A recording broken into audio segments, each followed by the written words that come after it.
Hi everyone, and welcome back to the next instalment of my employment tribunal journey. Today I'm going to be highlighting some red flags throughout the redundancy consultation that I went through. The redundancy consultation, just to say from the very off, should always be impartial. It should never discriminate against an individual or a group of people, whether that's direct or indirectly.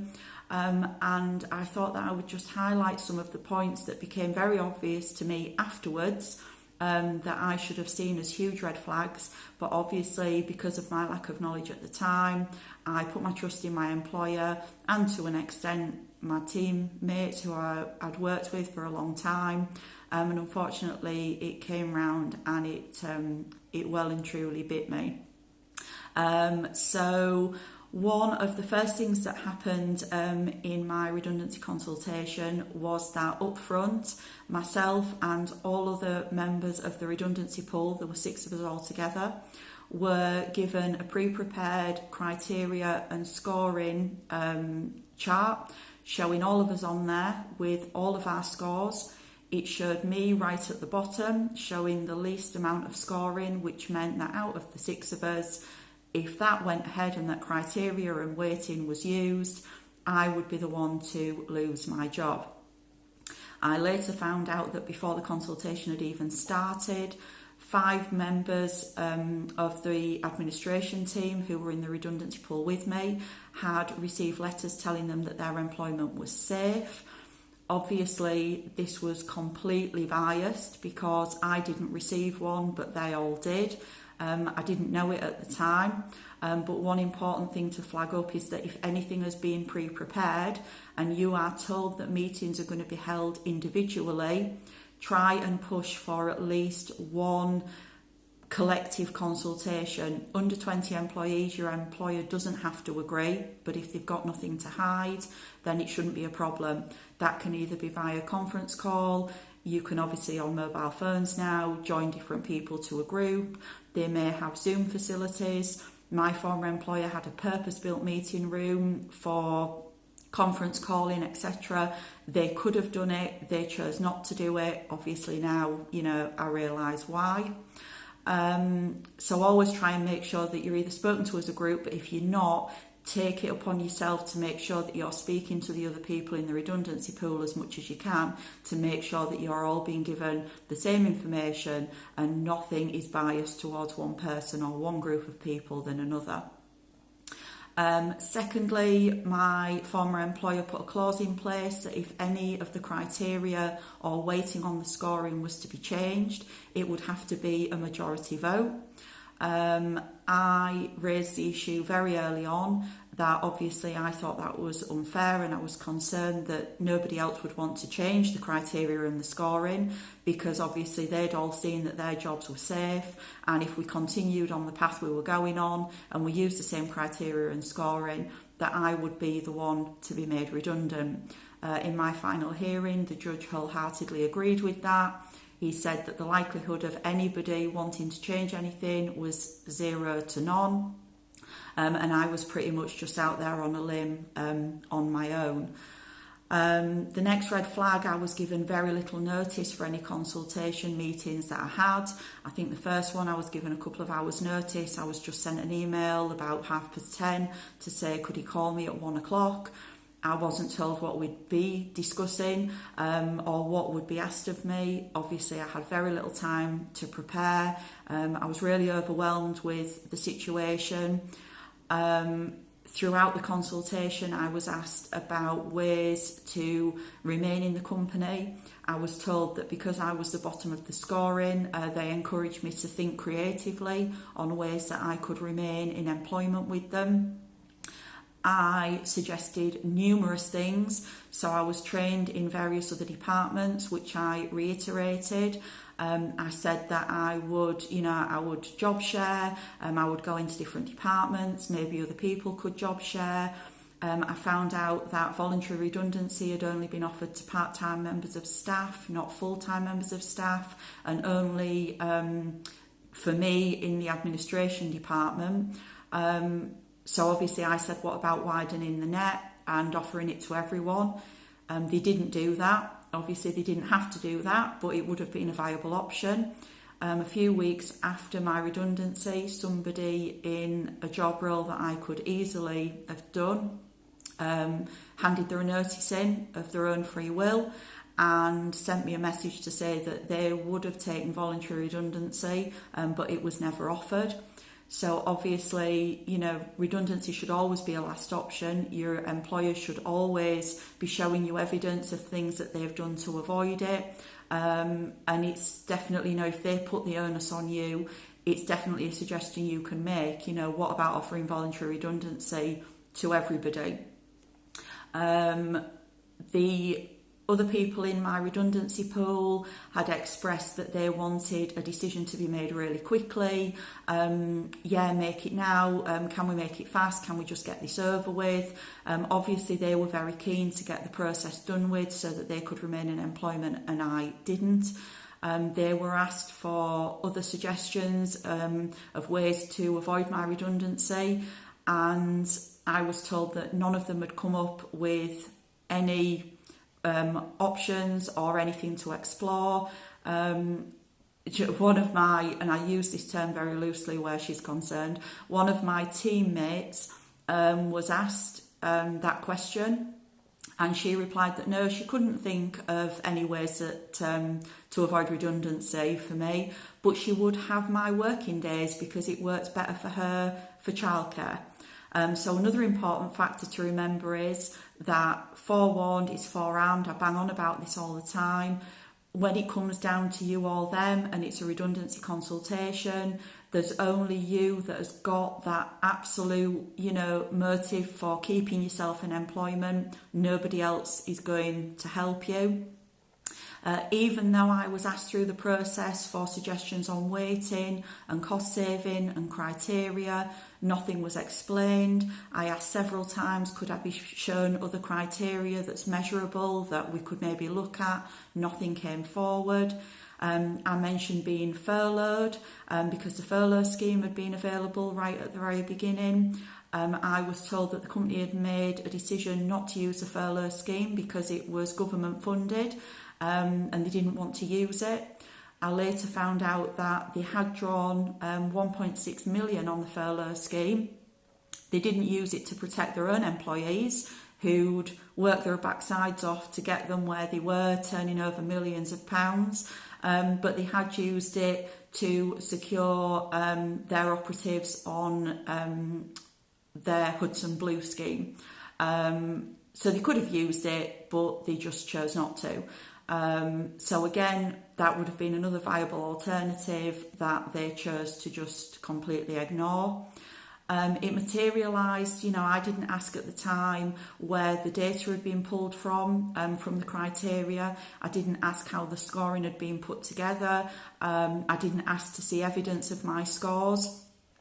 I was sent the information in a DSAR several months later, about a year later, I think, actually. And after careful studying of it for many, many months, I realised that my scoring had actually been added up wrong. So instead of coming bottom of the chart and the scoring, I should actually have come second.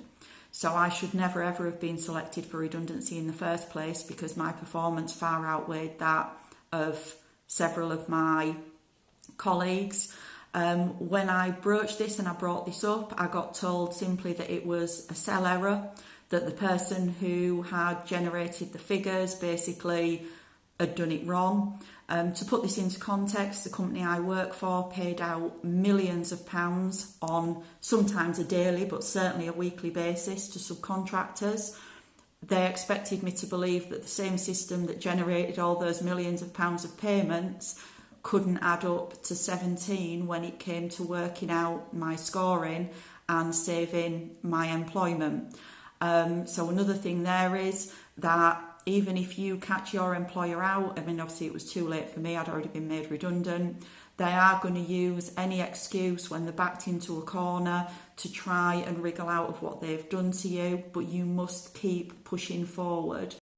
I made several suggestions, as I say, throughout the consultation process.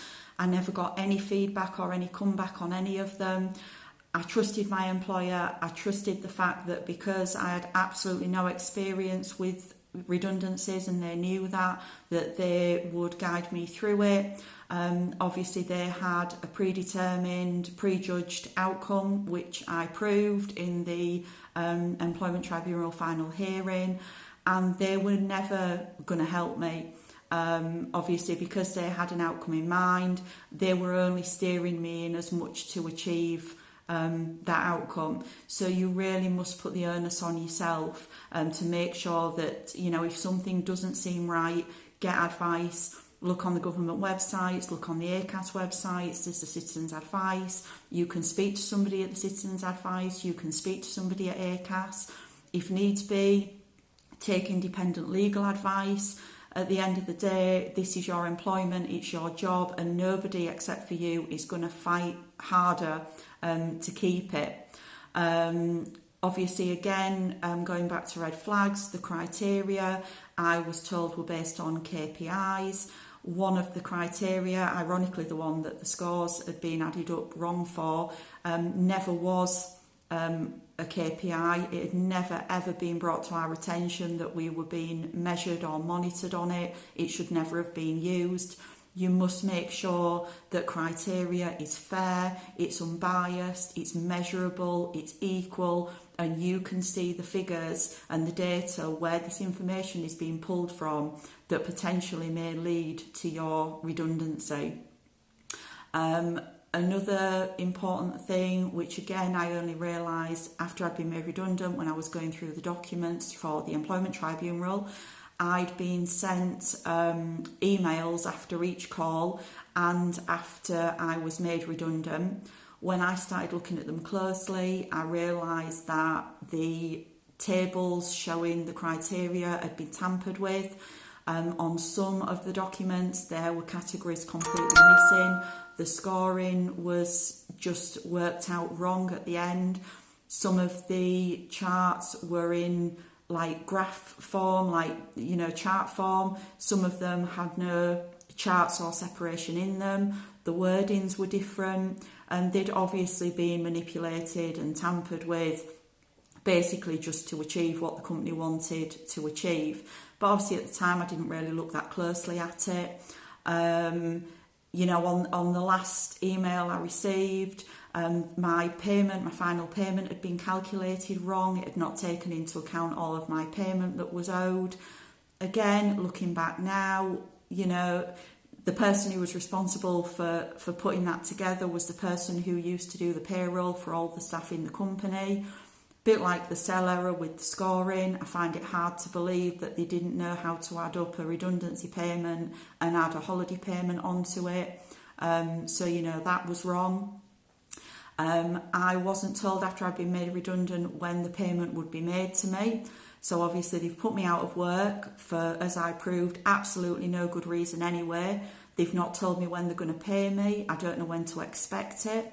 There was no mention of a work reference. I still haven't received a reference from the company to this day. It was something that I didn't even think to incorporate into discussions, but obviously for certain sectors a work reference is absolutely imperative to secure future employment, so definitely remember to ask about it. As I say, if you're entering into a consultation, you really must take advice from anywhere that you can before that consultation takes place and during. You know, if you're proactive and your employer is being naughty and they are trying to lead you down a path to basically get you out the back door, the more questions you ask and the more kind of dog with a bone you are about it, the more it might deter them and stop them in their tracks. So ask for proof of what they've done. Ask for other alternatives they've looked at instead of redundancy. When they're showing you information, they're showing you scores. Ask them, you know, I want to see proof of the figures. I want to know where this information is being pulled from. I want to see all my scores. I want to see how it's been added and calculated. I want access to the system you've used. This was something else. I was advised that it had been done via this Excel spreadsheet, something or other program. It maybe had, but you could easily work it out yourself. It deterred me for a long time. But when I actually sat down with a piece of paper and I got my brain into gear, I realised, that everything had been added up wrong. The scoring was just wrong. As I say, consultations should be a chance for an employer and an employee to work together and avoid at all cost anybody being put out of a job. Always verify everything that they're telling you. Please don't just accept it, because if you do that, you're going to find yourself in an employment tribunal like I did. And trust me, it is not a good place to be. Once I'd been made redundant and I had a grievance appeal, which I'm going to talk about in my next video, I think the company, because they knew that they'd acted wrongly, they started telling all members of staff that basically it would be in their best interest not to speak to me. I had people who I'd worked with for 10 years, as I say, ignoring me in the street, blocking me on social media, deleting messages. I couldn't get any witnesses. I was literally cast out on my own. Nobody was interested. Nobody was there to help me. And it's a really lonely, isolating place to be. A lot of people like myself who've been through the process, and even this is 3 years on for me now from when all this started, I still find it really difficult. I still have long-lasting effects of what my former employer did to me. The best I got from them was on top of all the emails that they were constantly sending me when I was questioning things, saying, well, look, the scores speak for themselves, whether you like it or not, you were the lowest performing member of staff, it's the end of the matter as far as the company's concerned. Even on the email when I'd been made redundant and they sent me the follow-up email and all my payment calculations were wrong, I'd been off sick at that point for a couple of weeks because of the anxiety that I was suffering and the stress. I wasn't sleeping. I was in an absolute state. And the company had put me on SSP. And at the bottom of the letter, basically saying, it's really unfortunate that we've had to let you go. I appreciate that, it must be really disappointing. But I believe that you'll be able to claim benefits so that you're financially secure while searching for another job that matches the sick pay that you've been on for basically the last couple of weeks. I personally think that that was absolutely a poke in the eye, a stab in the back, 2 fingers up, thanks for all you've done for us, but now you're part-time, we don't really want you, so off you go. These are the people that you're dealing with. These are the people who, unbeknown to you, you're committed to, you're loyal to, you give up work at Christmas and New Year's and Easter's and important times with your family, with your children, with your friends, to go into work, to do overtime, to build this company up because you think that there's a mutual respect there and they're going to look after you and respect you as you have done them. You can't take that for granted. Some employers are really genuine. And, I know people who've been made redundant before and their employers, literally, I think there was a story not so long ago about a boss who was actually in tears. It had gone quite viral because they felt so bad about making people redundant. You can probably genuinely tell when that's the case. For me, I was just blindsided by it all. It came through the COVID. I was in absolute shock. As I say, I had no reason to suspect that the company were going to be anything less than fair with me, but they were. So again, the whole point of me making these videos is if one person can learn from the mistakes that I made, please do. Please use this as a forewarning to make sure that you prepare yourself and arm yourself with as much information going into a redundancy situation as you can. So I will be back next time with a video about my grievance appeal hearing.